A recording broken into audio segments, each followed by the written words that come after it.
दर्शकवृन्द नमस्कार। यति बेला हामी ओमकार टेलिभिजन टिम थानकोट नागढुङ्गा सिस्ने खोला सुरुङ मार्ग स्थलगत रिपोर्टिङका क्रममा आइपुगेका छौँ। यो सुरुङ मार्गको काम कहिले सम्पन्न हुन्छ र कसरी काम भइरहेको छ हामी यहाँहरूलाई जानकारी गराउनेछौँ। नागढुङ्गा सुरुङ मार्ग आयोजना अन्तर्गतको निपुण कोइ प्राइभेट लिमिटेडका इन्जिनियर रमेश प्रसाद कोइराला सुरुङ मार्ग को अहिलेसम्म कति काम भयो यस बारेमा जानकारी गराउँदै यो त अब धेरैवटा कम्पोनेन्ट हुन्छ यसमा हैन, त्यसकारणले कसरी भइरहेको छ भन्ने कुरो भन्नुभन्दा नि पहिले के काम हुँदैछ भन्ने कुरा गर्नु पर्यो। बेसिकल्ली तपाईहरुले सुरुङ भनिसकेपछि बेसिकल्ली यसमा धेरै कम्पोनेन्ट छन् हैन। अब सुरुङ भनेकोले नामैले गर्दाखेरि तपाईलाई थाहा छ यसमा सुरुङमा हाम्रो मेन फोकस छ हैन। सुरुङको मेन फोकस भएपछि चाहिँ यसमा हाम्रो सुरुङको कामै भइरहेको छ। सुरुङको कामको हाम्रो सुरुङमा पनि एक्सकाभेसनको काम हाम्रो भइरहेको छ। भन्नेको मतलब सुरुङ खन्ने काम हामीले गरिरहेको छौँ। हाम्रो सुरुङ जम्मा दुईटा छन्। एउटा ठुलो सुरुङ छ जसमा चाहिँ पछि ट्रान्सपोर्टेसनको मोटरहरू चल्छ। एउटा सुरुङ चाहिँ इभ्याकुएसन टनल भन्छौँ हामी। त्यो भनेको चाहिँ पछि रेस्क्यु गर्नको लागि कुनै इन्सिडेन्ट भयो, कुनै एक्सिडेन्ट भयो भने दुई साइडबाट त लाइन हुन्छ, मोटरहरूको जान सकिँदैन। त्यसको लागि चाहिँ त्यो इन्सिडेन्ट भएको पोइन्टमा पुग्नको लागि चाहिँ प्यारलल रूपमा 30 मिटरको फरकमा हामीले टनल बनाउँछौँ। त्यसलाई हामीले इभ्याकुएसन टनल भन्छौँ अथवा इमर्जेन्सी टनल भनेर बुझ्न सक्नुहुन्छ तपाईले। त्यसबाट चाहिँ एम्बुलेन्स र फायर ब्रिगेड मात्रै जान सक्छ। तर अर्को मेन टनलबाट चाहिँ सबै हाम्रो ट्रान्सपोर्ट जति पनि सवारी साधनहरू हुन्छ त्यसमा गुड्छ। र त्यसरी गर्दा दुई टनल अहिले बनिरहेका छन्। दुई टनल हामीले दुवै साइडबाट बनाइरहेका छौँ। दुवै साइडमा दुईटा टनल हामीले हरेक दिन खनेर अगाडि बढिरहेको छौँ। त्यो पार्ट भयो। तर टनल निस्किसकेपछि अब टनल भन्दा फेरि ओरिजिनल बाटोमा पनि पुर्याउनु पर्यो। त्यसलाई हामीले एप्रोच रोड भन्छौँ। पूर्व साइडमा 2.5 किलोमिटरको एप्रोच रोड छ र त्यो चाहिँ बलम्बु भन्ने ठाउँमा गएर त्रिभुवन राजपथमा मिट हुन्छ हैन। अब पश्चिमतिर चाहिँ हाम्रो टनल भन्दा अगाडि पश्चिमतिर लाग्नुहुन्छ भने खत्रीपोवा भन्ने ठाउँमा गएर त्यो पहिलेको एक्जिस्टिङ बाटोमा हामी त्यसरी मिल्छौँ। मतलब खत्रीपोवादेखि पश्चिमको सुरुङको मुखसम्म अहिलेको बाटोलाई हामीले 4 लेनको बाटो बनाउँछौँ र त्यहाँबाट चाहिँ टनलभित्र छिरेर आउँछन्। तर टनलभन्दा बाहिरबाट आउनेहरू पनि अहिलेको एक्जिस्टिङ बाटोबाट आउन सक्छन्। यसरी चाहिँ हामीले यो चाहिँ टनलको एक्टिभिटी छन्। त्यसको अलावा जुन एप्रोच रोड मैले कुरा गरेँ, एप्रोच रोडमा पनि धेरै स्ट्रक्चरहरू छन्। ती स्ट्रक्चरहरू हामीले बनाइरहेका छौँ। जस्तो मेजर स्ट्रक्चर चाहिँ 11वटा छन्। 11वटामा 8वटा सकिसकेको छ। 3टा पनि अलमोस्ट सकिने लेभलमा छ। र सडक जुन एप्रोच रोडको जुन नयाँ सडक हो त्यसको लागि चाहिँ माटो, अब तपाईहरुले माटो चाहिँ हाम्रो टनलभित्र खनेको माटो नै प्रयोग गर्नुपर्ने भएकोले चाहिँ टनल जब सकिन्छ त्यो बेला मात्रै एप्रोच रोडको माटोको काम पनि सकिन्छ। त्यसरी हामीले प्लानिङ गरेको छौँ। र अहिलेसम्म अब हाम्रो 2019 को नोभेम्बर 14बाट हामीले यो काम सुरु गरेको हो। हामीले कन्ट्र्याक्टर हाम्रो यसको लागि ठेकेदार हुनुहुन्छ। उहाँहरूले यो काम त्यो दिनदेखि 42 महिनामा सक्नुपर्ने छ। अहिले हामी 26औं महिनामा छौँ। अहिले हामी चाहिँ अलिकति टोटल टार्गेटको हामीले जुन रूपमा अगाडि बढ्नुपर्ने थियो त्यसमा हामी अलिकति पछाडि परेको छौँ। त्यो पछाडि पर्नुको विविध कारण छन्। एउटा कारण चाहिँ यो हाम्रो कोभिड महामारी पनि हो। त्यसले गर्दा करिब हामी 5-6 महिना जस्तो हाम्रो पछाडि धकेलिएको छौँ। तर पनि अहिले अब यसपछि कोभिडले डिस्टर्ब गरेन भने हामीले यसमा कसरी त्यो चाहिँ मेकअप गर्न सकिन्छ भनेर हामीले सरसल्लाह गरिरहेको छौँ। र उहाँहरूले त्यसको लागि एडिसनल इफोर्ट लगाएर भए पनि भरसक टाइमभित्रै सक्नको लागि हामी ट्राई गर्छौँ भनेर हामीले आश्वासन दिनुभएको छ। अब ओरिजिनल्ली हाम्रो प्रोग्राम के थियो भने टनल एक दिनमा, अब टनलको खन्ने काम सबैभन्दा अप्ठ्यारो चिज हो। एक दिनमा हाम्रो ओरिजिनल प्लानिङ चाहिँ 7 मिटरदेखि 8 मिटर थियो। तर अहिले हामीले 10 देखि 12 मिटरसम्म हामीले एभरेजमा गइरहेको छौँ। त्यसले गर्दाखेरि त्यो मेकअप गर्न सक्छौँ होला भन्ने हामीलाई आश छ। तैपनि केही महिना ढिलो हुने जस्तो अहिले चाहिँ बुझिएको छ। आयोजनाका अनुसार अहिलेसम्म 43% सुरुङ खन्ने काम सम्पन्न भएको छ। समग्र आयोजनाको भौतिक प्रगति 30% रहेको छ। आपतकालीन सुरुङ खन्ने काम वैशाखसम्म र मुख्य सुरुङ खन्ने काम साउनसम्म सम्पन्न हुने पनि जानकारी गराइएको छ। सुरुङ मार्गको सम्पूर्ण काम कहिलेसम्म सम्पन्न हुन्छ त? फेरि पनि इन्जिनियर रमेश प्रसाद कोइराला।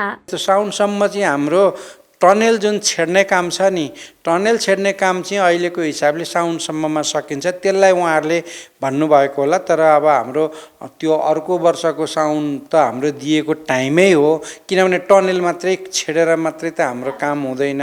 त्यहाँ त मोटर हिँड्न सक्नु पर्यो, त्यसमा धेरै काम छन्। त्यहाँभित्र तपाईँको बत्ती हुँदैन, त्यहाँभित्र तपाईँको अक्सिजन हुँदैन। त्यसले गर्दाखेरि ती चिजहरू कन्टिन्युअसली अक्सिजन सप्लाई गर्नु पर्यो। त्यहाँभित्र नाइट्रस अक्साइडहरू अथवा कार्बन डाइअक्साइड, कार्बन मोनोअक्साइड जस्ता यी घातक त्यो मोटरबाट एमिट भएका चिजहरू, ग्यासहरू हुन्छन्, प्रदूषण हुन्छन्, त्यसलाई हटाउनु पर्यो। त्यसको लागि हामीले फ्यासिलिटी भन्छौँ, लाइटको फ्यासिलिटी हुन्छ। त्यसको अलावा इमर्जेन्सीको रूपमा त्यहाँ राख्नुपर्ने सिग्नलहरू हुन्छन्, त्यहाँ राख्नुपर्ने कन्ट्रोल मेकानिजम हुन्छन्, डिस्प्ले क्यामेरा हुन्छ।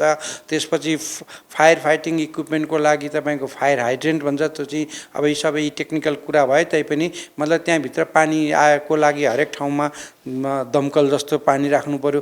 ती सबै चिज व्यवस्था गर्नु पर्यो। बिजुली व्यवस्था गर्नु, 24 घण्टा बिजुली अविच्छिन्न रूपमा गर्नु पर्यो। त्यसको लागि हामीले मातातीर्थबाट 4.5 किलोमिटरको 11 kVA को डेडिकेटेड ल्याउँछौँ। त्यो चाहिँ कहीँ इन्टरप्ट हुँदैन, यसैको लागि त्यहाँबाट ल्याउनु। त्यसको अलावा पनि हामीले कथम कदाचित त्यसमा नि फेल हुँदाखेरि एडिसनल स्ट्यान्ड बाई जेनेरेटर राख्छौँ। त्यसकारणले ती सबै चिजहरू गर्नको लागि त टनेल त पुवाल नबन्यो, तर पुवाल बनाएपछि तपाईँको घर बनाउँदा फ्रेम बनाउनुहुन्छ। फ्रेम बनाएर त घर सकिँदैन नि। तपाईँले जबसम्म ओछ्यान बिछ्याएर ओछ्यान लाउनुहुन्न तबसम्म घर त युज हुँदैन। त्यस्तै यसमा पनि चाहिने फेसिलिटीहरू हामीले बनाइसक्नुपर्छ र त्यस कारणले चाहिँ ती कामहरू गर्न अझै बाँकी छ। तर तपाईँले भनेको कुरा के हो भने सत्य हो भने साउनसम्म हामीले छेड्न सक्यौँ भने चाहिँ अनि त्यसपछि अगाडिको फिनिसिङको काम हुन्छ। त्यसो त अहिले प्रति महिना 300 मिटरका दरले सुरुङ खन्ने काम भइरहेको छ। यसैबीच प्रधानमन्त्री तथा मन्त्री परिषदको कार्यालयले निर्माणाधीन थानकोट नागढुङ्गा सिस्ने खोला सुरुङ मार्गको काम निर्धारित समयभित्र सम्पन्न गर्न पनि निर्देशन दिएको छ। आयोजनाको समग्र भौतिक प्रगति भने सन्तोषजनक नै मानिन्छ। आयोजनामा मुख्य सुरुङको लम्बाइ 2688 मिटर रहेको छ। त्यसमध्ये अहिलेसम्म 875 मिटर सम्पन्न भएको जनाइएको छ। इभ्याकुएसन सुरुङ 1340, वर्किङ अडिट 126 र क्रस प्यासेज 43 मिटर सम्पन्न भइसकेको छ। कुल इभ्याकुएसन र वर्किङ क्रस प्याकेज क्रमशः 2557 मिटर, 126 मिटर र 128 मिटर रहेको छ। खनिएको कुल लम्बाइ मध्य काठमाडौँतर्फ 1243 मिटर र धादिङतर्फ 1141 मिटर सम्पन्न भएको छ। यस बाहेकका संरचना निर्माणतर्फ 4वटा बक्स कल्भर्ट मध्ये 3वटा सम्पन्न भएका छन्। एउटा अन्डरपास सम्पन्न भइसकेको छ। आयोजनाले कुल 3वटा अन्डरपास बनाउने योजना राखेको छ। त्यस्तै ओभरपास एउटा निर्माण सम्पन्न भइसकेको छ भने 3वटा पुल निर्माण मध्ये 2वटा सकिएको छ। साथै फ्लाइओभर निर्माणका लागि जग्गा प्राप्तिको काम पनि भइरहेको छ। फेरि पनि इन्जिनियर रमेश प्रसाद कोइराला। यसको लागि करिब 14 अरब रुपियाँ जतिको हाम्रो यो कन्ट्र्याक्ट छ हैन। त्यो चाहिँ हाम्रो यो कामको लागि त्यति खर्च हुन्छ। 14 अरब एन हो हैन। अनि त्यसमा इक्विभ्यालेन्ट त्यसमा अब कति डलरमा पे हुन्छ, कति नेपाली रुपियाँमा पे हुन्छ, कति चाहिँ जापानिज येनमै पे हुन्छ हैन। र त्यसको अलावा त्यो चाहिँ कन्ट्र्याक्टको सिभिल वर्क्सको भयो। तर यहाँ के छ भने हामीले दुवै साइडमा तपाईँहरूलाई थाहा छँदैछ, हामीले जग्गा किन्नु पर्यो, घर हटाउनु पर्यो, घर भत्काउनु पर्यो, त्यो सबै चिजलाई पैसा दिनु पर्यो। त्यो पार्ट चाहिँ नेपाल सरकारको पर्छ हैन। नेपाल सरकारले एक्ज्याक्टली मुआवजाको कुरा त्यसै गरेर छ। मुआवजाको कुरा भन्ने कुरो चाहिँ अब नमिलेको भन्ने छैन। अब कति चिज चाहिँ कति ठाउँमा हामीले मान्छे नि नआइदिने हैन। कोही मान्छे अमेरिकामा बसेको छ, उसको यहाँ घर छ भन्ने छ। त्यस्तो चिजलाई हामीले पैसा छुट्याएर राखेको छौँ। जुन बेला आउँछ, जुन बेला सेटल हुन्छ त्यो मिल्यो। रेटमा प्रब्लम छैन, पैसामा प्रब्लम छैन। अब आउने र लिने क्रममा चाहिँ केही व्यवहारिक कठिनाइ हुन्छ नि त। अब यत्रो धेरैजनाको त त्यो छ, तर त्यो नभएको भन्ने छैन। त्यसले प्रभावित काम गर्न हामीलाई प्रभावित छैन त। त्यो रेकर्ड अनुसार पैसा दिने मात्रै हो। पैसा छुट्याएको छ, उहाँहरूलाई दिने मात्रै हो, सबै नापतन्च गरेर राखिसकेको छ। त्यसले गर्दाखेरि त्यो खासै त्यसको त्यति प्रब्लम छैन। अनि जति अब 3-4वटा घर भत्काउन बाँकी पनि थियो पूर्व साइडमा, त्यो पनि उहाँहरूले भत्काइदिनु भयो, अब क्लियर छ। यो जेनरली नेसनल प्रोजेक्ट हो होइन, त्यसले गर्दा स्थानीयलाई पनि फाइदा हुन्छ। तर समग्र किनभने तपाईँले हरेक मान्छे दिनमा कति 10,000 तक तपाईँको भेहिकल चल्छ होइन, भेहिकल चल्छ। ती जाम त महाकालीदेखि ताप्लेजुङको मान्छे जाममा छन् होइन, ती सब भने नेसनल उसमा।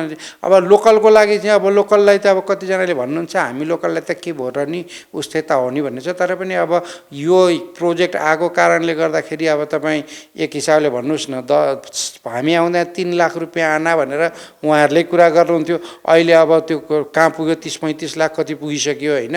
अब कसरी कसलाई कुन रूपमा फाइदा हेर्नु, त्यस कारणले तपाईँहरूलाई क्वेसन सोध्नु त बहुत छ, लोकललाई के फाइदा हो भन्नुहुन्छ। तर फर्स्ट लोकल को हो भन्ने पनि प्रमाण पऱ्यो।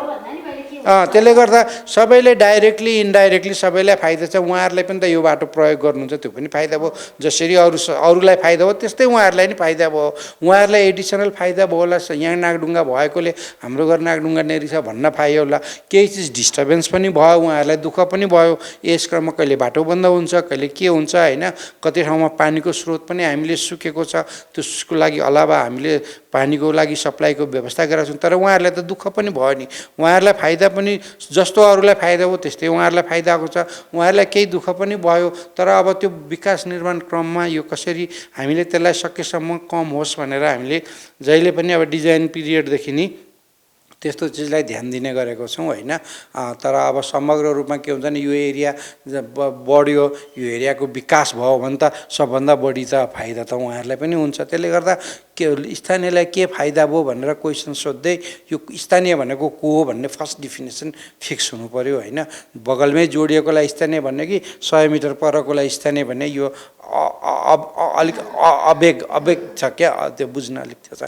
ठिकै छ, तर ओभरअल उहाँहरूले हामीलाई खुब सपोर्ट पनि गरिराख्नु भएको छ। कहिलेकाहीँ सानातिना प्रब्लमहरू आएका छन्, हामीले पनि सेटल गरेका छौँ, उहाँहरूले पनि मान्नु भएको छ। त्यसो त निर्माणको काममा प्रयोग गर्न लागि प्रविधि मुलुकमै पहिलो भएको जनाइएको छ। मुख्य सुरुङ खन्ने काम करिब 43.5% सकिएको छ। आयोजनाका अनुसार गत शुक्रबारसम्म इभ्याकुएसन र मुख्य सुरुङ गरी 2210 मिटर खन्ने काम पूरा भएको छ। टनेल लाइनिङको फिनिसिङ गर्ने काम पनि 4 महिनाको समयमा सकिने आयोजनाको दाबी छ। यसको काम सकिएपछि मात्र फुल फेजमा फिनिसिङको काम सुरु हुने आयोजनाको दाबी छ। मुख्य सुरुङ 2079 साउनसम्ममा छेडिने जानकारी पनि गराइएको छ। त्यसो त आयोजनाका अनुसार 2078 वैशाख भित्रमा अडिट टनेलहरू निर्माण सक्ने कार्ययोजना रहेको छ। यसअघि चैतमा अडिट टनेल सक्ने कार्ययोजना भए पनि दशैंमा घर गएका कामदार काममा नफर्किएका र पछिल्लो समय कोभिडले 131 कामदार संक्रमण भएपछि ढिलाइ भएको आयोजनाले बताएको छ। यो फर्स्ट प्रोजेक्ट हो। हामीले नेपालमा 200 किलोमिटर भन्दा बढी हाइड्रो पावरको टनेलको प्रोजेक्ट बनाइसकेका छौँ। यो चाहिँ ट्रान्सपोर्टेसन सेक्टरको फर्स्ट प्रोजेक्ट हो होइन। त्यो फर्स्ट प्रोजेक्ट भएकोले हामीलाई पनि कति कुरो थाहा छैन, त्यही भएर विदेशीको इन्भल्भमेन्ट लिनु परेछ। यसको डिजाइन गर्ने पनि विदेशी टिम हो, म पनि त्यही टिम अन्तर्गत निपनकोही अन्तर्गत काम गरिरहेको छु होइन। उहाँहरूबाट चाहिँ हामीले सिक्यौँ। अब अहिले तपाईँहरूले भन्नुहुन्छ भनेदेखि यहाँ तपाईँका ठुल्ठुला मेसिनहरू, टनलभित्र ठुल्ठुलो मेसिनहरू छ, सबै मेसिन रिमोटले चल्छन्। तपाईँको चाहिँ 12 मिटर माथि सर्किट अथवा कङ्क्रिटिङ गर्नुपर्छ, त्यो रिमोटले चलाउनुपर्छ होइन। ती सबै चिज सुरुमा उहाँहरूले सिकाउनु भयो, जापानिजहरूले अथवा विदेशीले। अहिले हामीले सिक्यौँ, हाम्रो अहिले सबै नेपालीहरू चाहिँ त्यसरी सिकेको छन्, हामीले पनि सिक्दैछौँ। यो चाहिँ टेक्नोलोजी ट्रान्सफर भनेर हामीले भन्छौँ यसलाई। त्यसले गर्दा हाम्रो उद्देश्य के हो, नेपाल सरकारको उद्देश्य के हो भने एउटा दुईटा यस्तो टनल बनाएपछि चाहिँ यो चाहिँ पछि आफैले यो चाहिँ बनाउन सकियोस् होइन। जसरी पुल पहिले बाहिरको मान्छे आएर बनायो, अहिले नेपालमा जहाँ पनि पुल हामी आफैले बनाउन सक्छौँ नि, त्यो रूपमा टेक्नोलोजी ट्रान्सफर भइरहेको छ होइन। त्यो एउटा ठुलो बेनिफिट हो, त्यो चाहिँ हामीलाई ठुलो बेनिफिट हो। प्लस त्यसमा काम गर्ने जुन त्यस्ता मेसिनहरू काम गर्ने त सबै नेपालीहरूले जाने। अब उहाँहरू चाहिँ यदि नेपाल भयो भने उनीहरूलाई त तानातान हुन्छ विदेशमा, उनीहरूको लागि त्यो हाई स्किल म्यान पावर भयो होइन। त्यो त लाखौँ, एक हप्ताकै लाखौँ रुपियाँ उहाँहरूले कमाउन सक्छ होइन। ती चिजहरू छन् र त्यो ज्ञानलाई हामीले सदुपयोग गर्नुपर्छ होइन। अनि यहाँ जानेको चिज अन्त प्रयोग गर्नुपर्छ र यो हिसाबले अब हाइड्रो पावरमा त हामीले आफैले गर्न सक्छौँ। यो ट्रान्सपोर्टेसनमा चाहिँ महँगो छ, किनभने अघि मैले तपाईँहरूलाई भने हामीले अक्सिजन मेन्टेन गर्नुपर्छ, कार्बन डाइअक्साइडहरू कन्ट्रोल गर्नुपर्छ, लाइटको व्यवस्था गर्नुपर्छ, सेफ्टी इम्पोर्टेन्ट फ्याक्टर हो होइन। त्यसले ती सबै चिजहरू राखेपछि मात्रै टनल चाहिँ कम्प्लिट हुन्छ। हाइड्रो पावरमा त के हुन्छ, तपाईँले बनाउनु भयो, रिब राख्नु भयो, पानी चलाइदिनु भयो, सक्यो। तर यहाँ त त्यो मात्रै होइन, मान्छे हिँड्नुपर्छ, मान्छेलाई अप्ठ्यारो नपरिकन हिँड्न सक्नुपर्छ होइन। त्यसले गर्दाखेरि यो चिज चाहिँ कम्प्लिकेटेड छ र यसमा हामीले यो एउटा अनुभवले गर्दाखेरि अरू बनाउन सक्यौँ भनेदेखि चाहिँ देशभरि यस्ता चाहिँ जहाँ चाहिँ अब हाम्रो पहाडी मुलुकमा कति फाइदा हुन्छ होइन। त्यसले गर्दाखेरि अब स्थानीयले पनि सपोर्ट गरिदिनु पर्यो होइन, गरिराख्नु भएको छ र त्यसले गर्दाखेरि हाम्रो नेसनल इकोनोमी नै फाइदा हुन्छ। त्यसले गर्दा हामीले चाहिँ त्यो अब्जेक्टिभले पनि काम गरेको छौँ। यो प्रोजेक्ट मात्रै होइन कि यसले समग्र देशकै अरू एरियामा पनि विकास गर्न सकिन्छ भन्ने हामीलाई लागेको छ। तपाईँले चिया पकाउनु भयो भने त्यहाँभन्दा जोखिम छ नि, जोखिम कहाँ हुँदैन होइन।